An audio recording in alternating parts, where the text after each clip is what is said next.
સમાચારમાં આગળ વાત કરીએ તો વાગરા પંથકમાં આવેલી ગંધાર સોલ્ટ કંપનીમાં આજે એક ગમખ્વાર અકસ્માત સર્જાયો છે। કંપની પરિસરમાં કામ કરી રહેલા એક કર્મચારી પર અચાનક લોખંડનો ભારેખમ શેડ અને કાટમાળ તૂટી પડતા તેનું ઘટના સ્થળે જ કરુણ મોત નીપજ્યું છે। સૂત્રો દ્વારા મળતી માહિતી અનુસાર ગંધાર સોલ્ટમાં જ્યારે કામગીરી ચાલી રહી હતી ત્યારે અચાનક લોખંડનો જર્જરિત શેડ ધરાશાયી થયો હતો।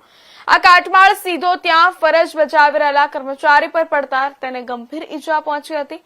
દુર્ઘટના એટલી ભયાનક હતી કે કર્મચારીને સારવાર મળે તે પહેલા જ તેણે દમ તોડી દીધો હતો।